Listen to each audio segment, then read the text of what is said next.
আলহামদুলিল্লাহ আমরা এখন অবস্থান করতেছি দিনাজপুর চেহেলগাজী। এটা স্থাপিত 1372 বাংলা। আমরা এখন এর ইতিহাস সম্পর্কে একটু আমরা শুনবো। একটু ইতিহাস বললে আমরা অনেক খুশি হতাম। চেহেলগাজী বলতে 40 জন গাজী। চেহেল এটা ফার্সি শব্দ। চেহেল থেকে আসে চেহলাম, চিল্লা, 40 সংখ্যায় 40। ইনা হজরত শাহজালাল শাহপরানের নেতৃত্বে 360 আউলিয়া বাংলাদেশে আসছিল, তার মধ্যে এখানে 40 জন। এরা মূলত ইসলাম দিনের দাওয়াত নিয়ে আসছিল এই দেশে।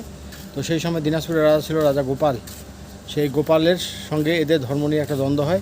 সেই দ্বন্দ্বে রাজা এই গাজীদের সঙ্গে যুদ্ধ ঘোষণা করে দেয়। যুদ্ধ ঘোষণা করে দেওয়াতে রাজা প্রধান সেনাপতি তাকে বড়লাম সেন তাকে পাঠাইলো এদেরকে এখান থেকে উৎখাত করে দেওয়া হোক, প্রয়োজন হলে হত্যা করা হোক। তো বড়লাম সেন এখানে আসে, সে কলমা পড়ে নিয়েছিল, সে মুসলমান হয়ে গেছিল। মুসলমান হওয়াতে এখানে বিনা যুদ্ধে বিনা রক্তপাতে ইনি গাজী হয়ে গেলেন।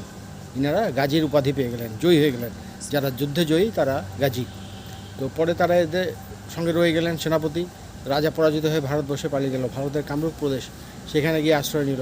তো রাজার মনে একটা দুঃখ ছিল, ক্ষোভ ছিল যে এদের জন্য ধর্ম হারাইলাম, রাজ্য হারাইলাম, সেনাপতি হারাইলাম, এদের উপর একটা চরম প্রতিশোধ নেব।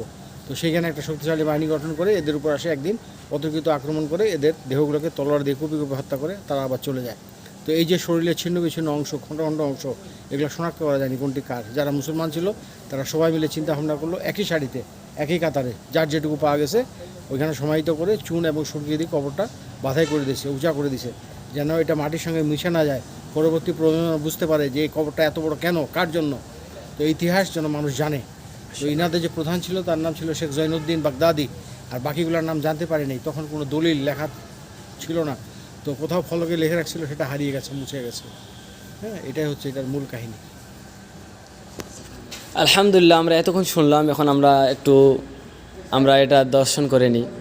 এখানে আলহামদুলিল্লাহ একসাথে শায়িত প্রায় 40 জন, 360 জন আউলিয়াদের মধ্যে 40 জন আলহামদুলিল্লাহ একসাথে এরা শায়িত হচ্ছে। আসসালামু আলাইকুম রহমতুল্লাহি ওয়া বারাকাতুহু। আলহামদুলিল্লাহ আমি এখন বর্তমানে অনেক আগের মসজিদ আপনারা দেখতে পাচ্ছেন, দেখেন কি অবস্থা, মাশাআল্লাহ অনেক আগের যুগের মসজিদ, তবুও আলহামদুলিল্লাহ ভালোই আছে, এখনও কিছুই হয়নি।